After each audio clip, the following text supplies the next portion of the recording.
Tell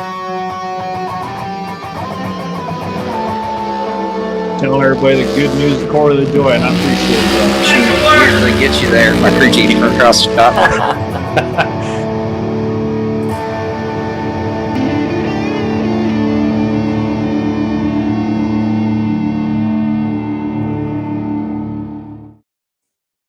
What's going on, y'all? It's Josh from Team SUPERSHOE, and welcome back to another episode of the Shoe Show. We are not talking about Nikes or Reeboks. No, we're talking about the one and only Corey LaJoie, the SUPERSHOE of NASCAR, and just anything NASCAR related.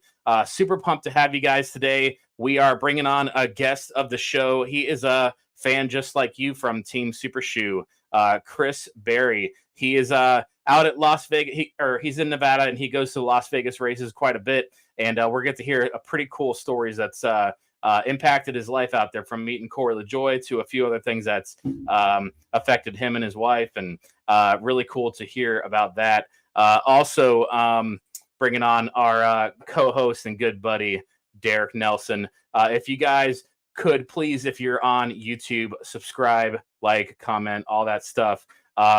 Appreciate y'all. And if you're not on Facebook, please come hang out with us on Facebook. That's where it's all started. Team SUPERSHOE on Facebook. It's a group where we talk about a lot more than we do here on the Shoe Show. This is more or less kind of an extension. The Shoe Show started because of that group. So come hang out with us there. And finally, if you're on the audio realm, I appreciate you. And if you could please rate and review wherever you're at in the audio realm, Spotify or Apple or what have you. Otherwise, y'all, I appreciate you.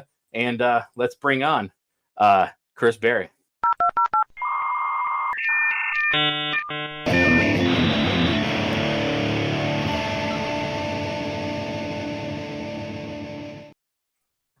All right, y'all, we are here with my trusty co-host, Derek Nelson, and our guest, Chris Berry. How y'all doing? How y'all doing? I'm doing good. Chris, how are you, man? Not too bad. We're still a little chilly out here in northern Nevada, but other than that, pretty good. Yeah. What's the temps out there right now? I think we finally got up in the 40s, maybe the 50s. Nice. Well, I won't tell you what our degree is out here in Florida, so I won't make you too jealous. I left Vegas to get away from the heat, so I'm all right with that. Yeah, man. Well, I brought you on because, Derek is a good buddy of yours, and he's told me that you have quite a few good stories. So, Derek, I guess I'll let you take it away. Yeah, no. So when I was in North Wilkesboro last year, I was walking around trying to meet and greet some shoe fans out there, and I came across this fella who was wearing a throwback Marty Robbins shirt with this rather attractive young lady on his arm, and we started up a conversation, took a picture, did a little BSing, and then after the fact, just kind of kept in touch with each other, and that's really that. And then here he is, Chris Berry, the man, the myth, the legend. Yeah, I still remember meeting you right there, right in between turns 1 and 2. Yeah, it was. I don't know if it was before one of the. I don't remember what was going on. I know I was wearing the Schluter shirt, so it had to have been actually race day. Yeah, but I think it was that morning. Yeah, that was quite an experience, man. That experience, it was a memorable one. That's one thing I like about NASCAR, I like about the sport, and I love about the shoe fans is when you meet a shoe fan, 9 times out of 10 they're going to be familiar with Team SUPERSHOE. They'll have good stories to tell, and you can make a friendship that lasts a little while beyond the racetrack, and here we are. Oh yeah. Me and you, I think, been in pretty steady contact through messages basically since that day. I mean, I send over some of the stuff I get to add to my collection, questions or concerns that I have about what Corey's got going on. If I don't know where to find it, I know you guys usually do.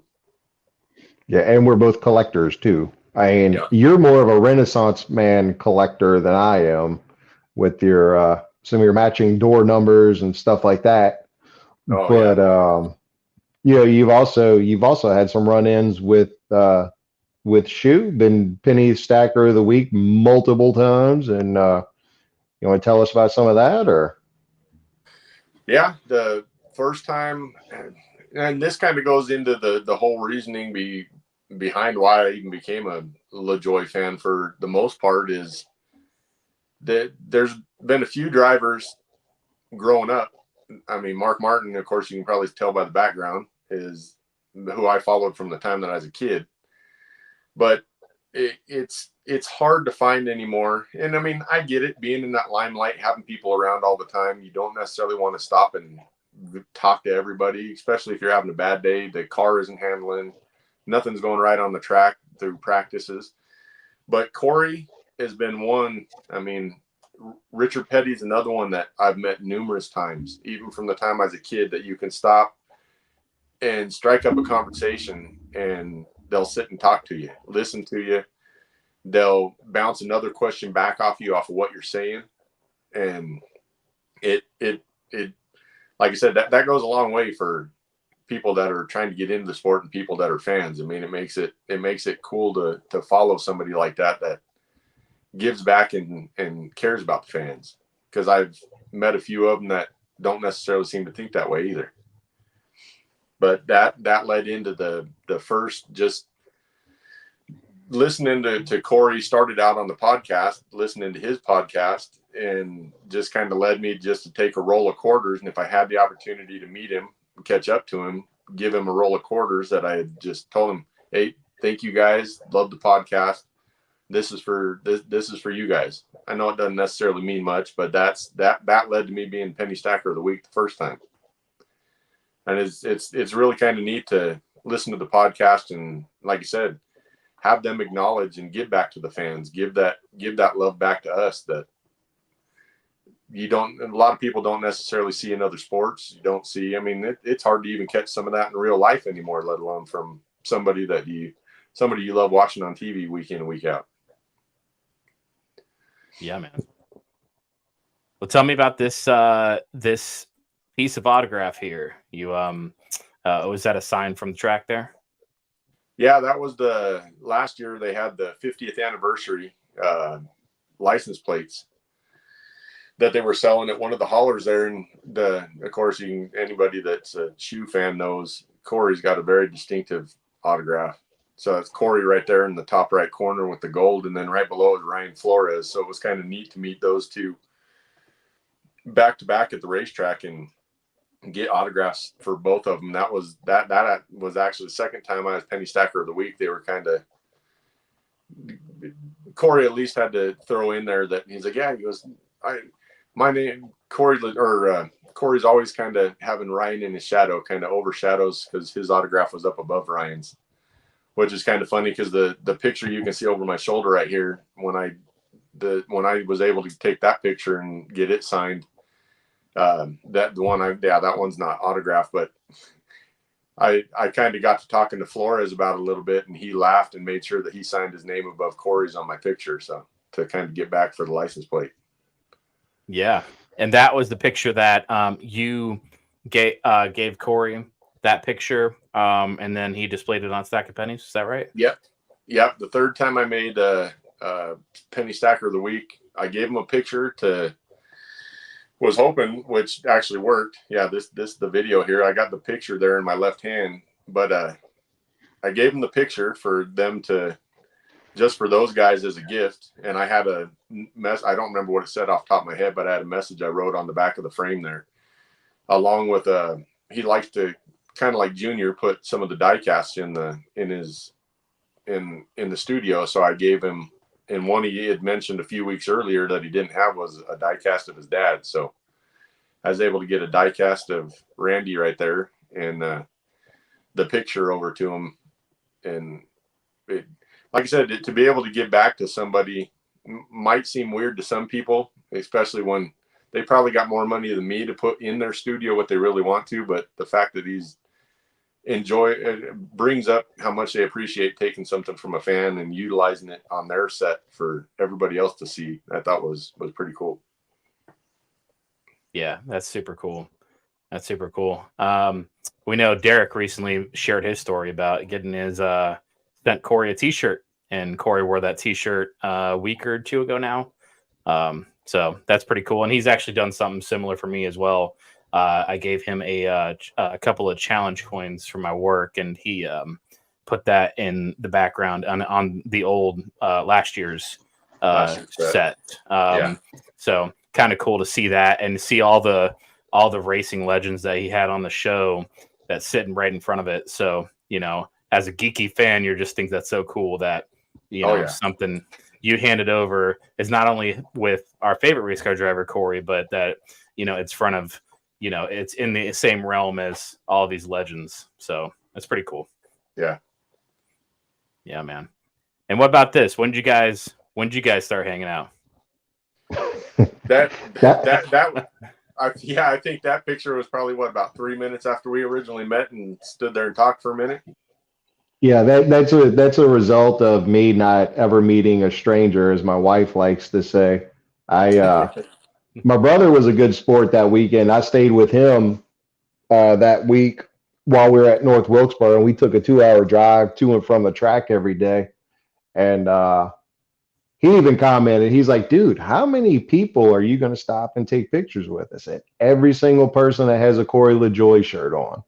And when I spotted Chris with that one, I was like, that's not just an everyday, you know, hauler shirt. Like, that's, you got to be a legit fan to have a shirt like that. And we had to go look for it. Yeah. And then I was upset because I saw that shirt. That was the second or third time I'd seen it. And I was so upset that I didn't get a chance, because me being a fan of the history of the sport, and I mean, it's got Marty Robbins' car on it. And people that follow the history of the sport know how Marty Robbins essentially saved Richard Childress's life at one point in time on track by basically causing a wreck in a certain specific way. I can't remember the fine details right now, but and he would show up to the track before he'd have to go perform on a Grand Ole Opry, and it's an old Plymouth car, so that was a sexy shirt, and it was so nice they decided to bring it back. And you can actually go online to CoreyLaJoieRacing.com right now and pick up that shirt. I did bring him back finally. Yeah, they brought that one back, and the Big Ran shirt was pretty popular. So if y'all ever spot Corey wearing that shirt, or any of the other shoe fans running around wearing the Big Ran shirt, again, like LaJoie Racing, CoreyLaJoieRacing.com is pretty much your go-to website if you want to find some good Corey swag. And little secret, if you spend just a couple dollars over there, they have these Corey LaJoie gas mashing koozies that perfectly fit a Celsius and keep it ice cold for a while. You spend a little bit of money, you throw that into the cart, you get one for free. But I didn't tell you that. All right. Such a salesman, this guy. Hey, I do what I can. But here's what I want to know. So me and Chris talking, and meeting Shoe and Skip that weekend. That wasn't and getting to see a race. You see that, I think it was the Team Nigu car that he ran on track that weekend, which is a sexy car with purpose behind it. Shout out to Team Nigu. Even though we may not see that car on track this year, Corey is still an ambassador for the organization. Yep. And I'm going to throw another plug in there real quick. You go to their website, and I think it's $27. We'll just call it $30. You spend $30, that gets a little hero, or as Shoe likes to call him, a little kiddo, a joy jar. And I like to say, $30 buys you $1 million smile. So that's another good website to check out. Goes for a really good cause. But I digress. You had another adventure last weekend in Vegas. Car Well, not related. last weekend, but last year. Yeah. Yeah, last year. My bad. Last year. Yeah. Before I even got the opportunity to even give that stuff to Corey, yeah, that whole week leading up to it was a little bit of a mess. We got down there the weekend before because, of course, my mom lives down there. So we always go down to visit my mom for a little bit before we do the race weekend. And Mom actually had an eye surgery on Monday. So I took Mom over, got her eye surgery done. They went through and replaced the lenses on to get rid of cataracts for her. And Tuesday morning, we had to get up first thing in the morning to take her back to the doctor, just do a checkup, make sure she didn't have any bleeding going on, make sure everything was good. Walked outside. And I kind of got her in tow behind me because, of course, she's got the bandage on her face. And I stopped, and she kind of stopped behind me because she had her hand on my back and was just following me. She said, "What are you doing?" And I said, "Well, damn it, Mom." I said, "I think the wrong one of us went in for the surgery yesterday." I said, "Because I can't see my car anywhere." She's like, "What?" I said, "The car's gone." So, yeah, the second day we were down there, the car got stolen. So that ended up being a whole... Yeah, that was after we got the picture there, and after we got the car back, they destroyed the hole underneath the dash, broke the window out, and they didn't find it until 2 weeks after we were already home. They found it 2 weeks later sitting in an apartment complex. But yeah, then having to battle the insurance, find a rental car, get Mom back and forth to her doctor's appointment still, and trying to do all the meetings and reports with the police the whole time we were down there before I even got a chance to go try and enjoy the weekend with the race. Yeah. Well, so you got Vegas coming up this weekend. How excited are you for that race, considering the way she has been running? I definitely hope that they're I hope they keep the speed that they've showed these last few weeks. I know with the drafting style tracks, plate tracks, I know people don't like calling them that, but that's how we all grew up with it. And they're plate tracks to me. That style racing, it doesn't show during qualifying, but I hope that he definitely keeps the speed that they've been showing the last few weeks and keep the, I mean, I was hoping for a little better finish this last week. I got to admit, I'm a Larson fan too, and I was enjoying watching Corey follow Kyle through the pack. And I thought both of them together were going to have a good shot to have at least one or the other win that race. And until Brad got loose, which again, then I get to give my wife crap about that because she's a Keselowski fan. So, I mean, he was able to make some ground back up there at the end, but yeah, I don't think with the nose pushed in, I don't think the car, it just didn't look like it had the speed in it that it had earlier in the race, but still got a decent finish out of it. So I'm hoping that carries over into Vegas. I know it's a different style, different package, but I'm hoping that it translates again this week for him. Yeah, I agree, man. I'm excited. I looked up the stats from last year just because I couldn't remember. Corey's average finish in general of 12 races there. They go there twice a year. So the past 6 years, he has an average finish of 24.8. So we'll just say 25th.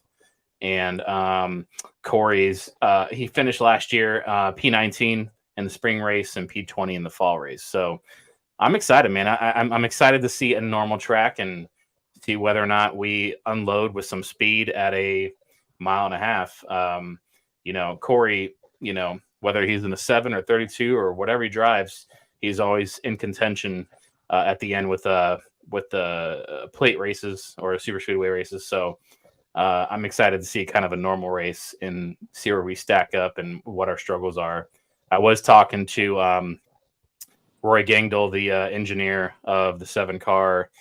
I think actually it was a Daytona race. It was a couple weeks ago, and they're still struggling. They have all the new employees, but they're still struggling a bit. I don't know if it's because of manpower or what have you, but that of qualifying, that's always kind of been their Achilles heel. So I don't expect a good qual run, maybe mid pack like usual, but I'm excited to see whether or not we have the race trim set up good to go or not.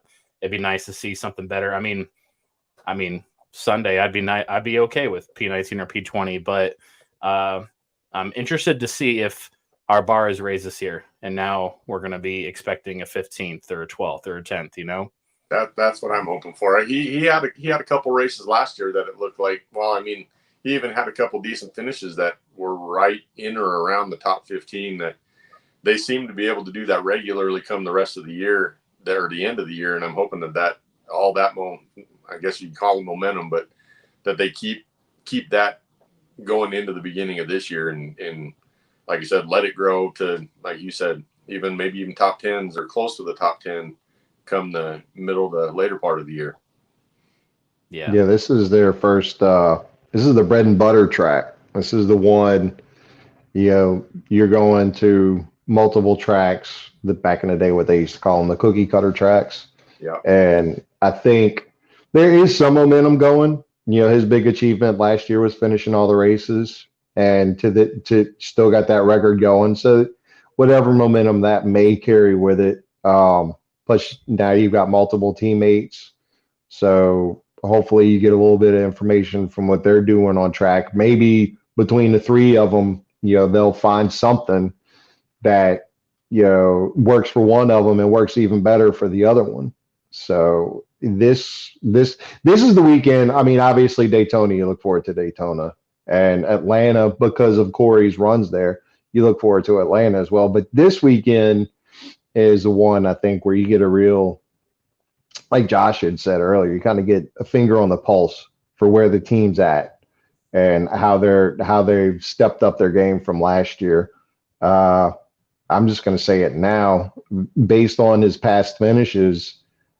If he can get, now I'm not looking for an extraordinary finish. I'm not going to say top 10, but if he can get above the 15th place finish, I think I wouldn't call that a win, but I'd call it a point of optimism going forward to the tracks later in the year.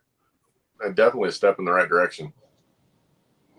Yeah, for sure. Well, I wanted to play this last video with audio, and then after, I figured you have a pretty cool story to tell us. So let's play this real quick. Before we get the national anthem underway, we're going to play another game. We've got a game of Beat the Clock. I'm here with Chris and Cammie, boyfriend and girlfriend. Cammie's going to go first. She's going to have 15 seconds to name as many ice cream flavors as she can. Do you think you can do it? I can. All right, we'll see. Let's go now. Vanilla, chocolate, strawberry, cookies and cream, cookie dough, Rocky Road, Neapolitan, mint chip, Rocky Road. I think I already named that one. All right, that's time's up. Chris, can you beat her? Can I beat her? Yeah, but first your category is to tell us how many ways you love your girlfriend. You ready? Ready, go.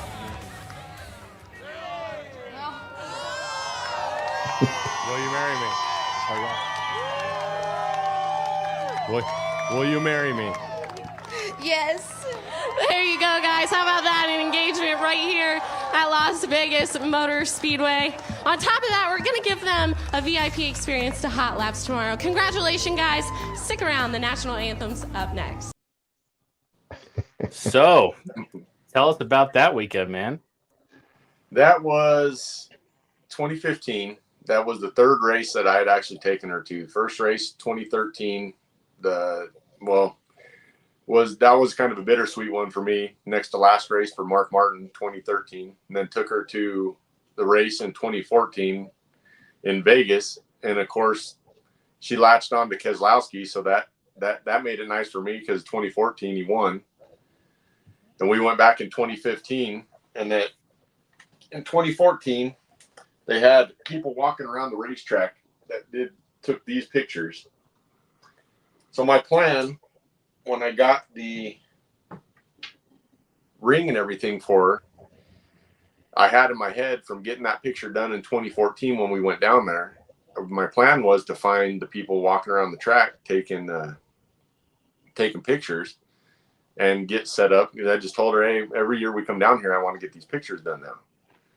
Well, she could tell I ended up in a bad mood because those people were not anywhere to be found at the track. They evidently didn't offer to the racetrack anymore. So we went up and did the actual proposal was on Saturday, right before the Xfinity race. We went up. The seats we had were actually right on almost on the start finish line, about 20 rows up from the flag stand. So we went up and took our seats. We had walked around for a couple hours trying to find somebody taking pictures. Couldn't find anybody anywhere. Get up to our seats, and they walked by with the camera. And I had seen on the big screen, they interviewing people, asking questions, doing polls, and just talking to fans throughout the racetrack, which I think they do for the most part. They still do it a lot of the racetracks. But it kind of dawned on me as like, well, you know what? That plan didn't work. So I'll go down and at least take my shot and ask, because I don't think you're really supposed to ask. I think they're supposed to just come up and pick fans that they want to talk to. But I went down and talked to them and told them and say, hey, I got the ring in my pocket. I said, is there any way that you guys will be able to let me come down and do this at the start finish line and propose? And the guy that's holding the camera, he's like, well, how are you going to do that? Do you have the ring on you? And I was like, yeah. And he goes, well, let me see it. I'm like, dude, she's like 20 feet behind me. I'm not pulling that out of my pocket right now. But the lady that was actually asking the questions right there called in to like radio control on the little headset she had. And it ended up working out. I actually didn't expect it, but it ended up on, I don't know if I think it actually may have hit the pre-race for that race, for the Xfinity race that year, but I know they showed it on the local news in Vegas. So of course all my family down there saw it. So it actually worked out a lot better than I had originally planned. So awesome. Going back to Vegas is definitely, it's a trip that means a lot to us for sure. That's awesome. That's awesome. Well, I appreciate you making us all look bad. So, you know, Dude, I proposed to my wife just to make sure she was still awake. I think she said yes. I'm not sure. It's like, hey, you want to get married? And her response was something like, I'll take that as a yes. Yeah, I was struggling in that one. I even tried putting the ring on the wrong hand. If you look at that video real closely, the first time I had to hold of her wrong hand. It was nerve wracking, but like I said, especially to have a video of something like that now, which I never expected to have. I thought it would have been cool to have a picture, but to have the video and be able to look back at that all the time is definitely something cool. Yeah, that's super cool, man. Well, good deal, man. Well, that's a pretty cool story. I hope it inspires Team SUPERSHOE and all those guys waiting. Hopefully get some more cool stories like that. And I'm excited for this weekend, excited for the race. And I'm looking forward to seeing a kind of a normal cookie cutter track, as you guys said. And man, it's going to be a good time. So you're heading out there this weekend, right? Yeah, I'm leaving tomorrow. My wife's out at her family's house right now, but I'm leaving tomorrow morning to go out and go out there, visit with them for a day, and then we'll get up and leave Wednesday morning, head down to Vegas, go down and bum around with my mom for a couple of days before we got to go out to the track. Now, curious, as somebody who has never been to Vegas, is it, with Vegas and all of the magnificent things Las Vegas offers, and they got that big ball dome thing that they have now that they showed on the F1 race. Does the track live up to Vegas standards? I think now I think if they'd work with this package a little more, this track definitely has potential. I mean, it's now that they put the progressive banking in it, I think it tends to let some of these guys run the high line and at least move around. It's not just a one lane racetrack anymore where you got to take the inside away, and basically whoever's on the outside will have to lift and let you go. They can try and hold that position and make you work for it. Like I said, I've always been partial to Vegas, I think, because I grew up out there. But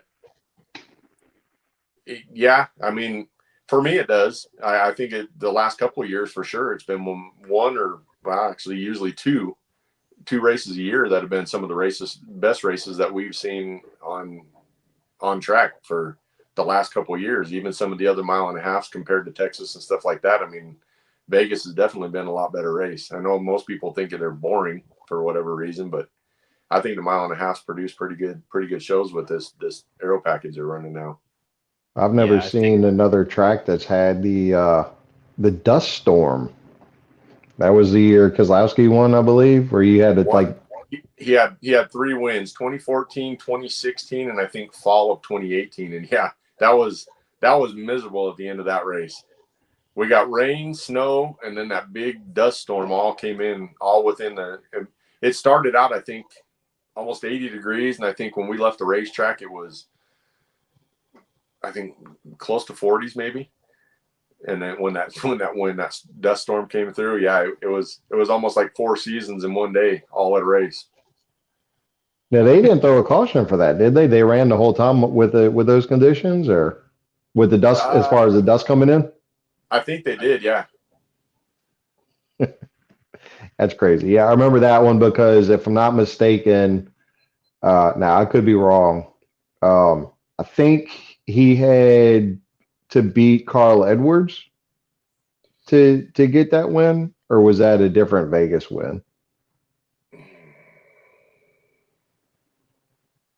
I was trying to remember if it might have been 2018, because I think that was actually the last year that I think Carl actually ran. I just remember that was just crazy. You've not seen that at another track since, and you probably won't see it at another track again unless it's Vegas. Yeah, I mean, they start to blur together a little bit. Like I said, I've been to so many of them in Vegas that it's hard to remember some of the details. I mean, I've been there. One of Brad's other wins, I was kind of excited because I liked Junior, was never a huge Junior fan as far as collecting or anything like that, but Junior ran out of gas, I think, with either on the last lap or 2 laps to go. Brad won that one in 2016, or maybe that was the 2014 race. So I mean, it's hard to remember which ones turn out the way they do, but yeah, they have some good finishes there. I mean, I've even watched Xfinity races that are excellent at that track. Nice. What's the amenities and like the pre-show and all that? Like, what's it like at Vegas? Is anything different than you see at any other track? I think for the most part, a lot of it's the same. I mean, they have this last year. I mean, I've seen Kid Rock a couple times. Never performed at the track, but usually just walks around in the garage. This last year, I actually got a picture with Flavor Flav. That was kind of funny. Don't really expect to see him walking around at a NASCAR race, but yeah, it was kind of funny to see Flavor Flav. They do the pre-race concerts. They do a bunch of stuff leading into it, but I don't necessarily know that it's any different. Or I think Vegas, you might get a little bigger name than you get at some of the other racetracks. I think the only ones that would really rival that would probably be Daytona, maybe when they go to Nashville, just for the people that they have that live around there. But awesome. It all in all seems to be a pretty good show. I don't necessarily like the fact that there's not any food places that's close to the racetrack. You're basically stuck just buying racetrack food, which gets a little pricey. Yeah. It's not in actually Vegas is a different city close to it, or? No, it sits on the I-15 out north of town. So, I mean, I think like even the closest fast food restaurant's probably close to 10 miles away from the track. So trying to get in and out with any kind of traffic, I mean, it'd be impossible to get in, get a quick meal, and get back. So yeah, you don't have stuff across. It's not like some of the tracks I've not necessarily been to, but seen back east where you've got restaurants across the street. Some of them have restaurants on property. They don't have that out there. Nice. Well, I appreciate you coming on the show, man. We, like I said, Derek, he told me about some pretty cool stories, and that you'd be something that fans would like to hear about your unique stories. So, not that we particularly want to advertise your car getting stolen, but everything else is fun. Hey, man, it's part of life, man. It happens. Hey, one piece of advice before you go out this weekend. I think they still make them. They're called the Club. Yeah. Well, I've actually thought about that, but the way the steering wheel is on that, they don't fit. It's got kind of the raised button over where the horn would be in the airbag, so that it doesn't fit across there. But when we get down there, the morning after we get there, it's going straight into the body shop anyways, and then I'll be driving Mom's car. So I guess if it gets taken at that point, they really wanted it if they got it from a body shop. Other than they're going to have a lot harder time getting it started this time because you got to jump it every single time now. So nice. Well, Derek, man, thank you for coming on as usual, my trusty co-host, and Chris, thank you so much for coming on and being a guest, man. I appreciate it. I appreciate the opportunity. This is fun, man. All right, guys. Hey, Take care. Take care, man. All right. See you. See you.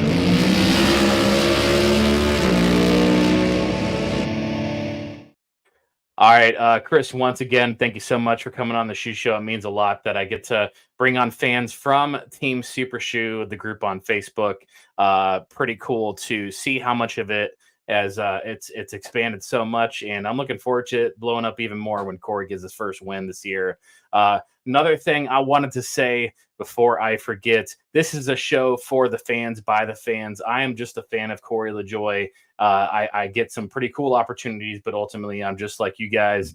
And if you guys could please like, comment, subscribe on YouTube. If you're not a part of Team SUPERSHOE on Facebook, please do so. That's where it's all started. We have so much more content there than we do here. And if you're listening in the audio realm, I appreciate y'all. Something that we started maybe a year ago, and if you could rate and review, that would mean a lot. One thing I would like to say is, first of all, on Facebook, we are having a contest that I know I know you've seen it many times, and we've gotten a little bit of contenders, but Chili's sponsored our guy for the Daytona 500 and a couple other races this year. And I really want you guys to go and back sponsors that back our guy, because it would be much easier for them to go and back a Chase Elliott or something like that.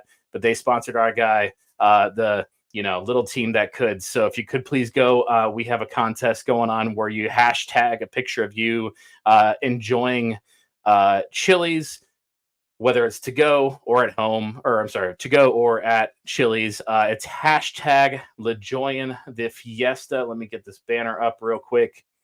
LaJoying the Fiesta right here.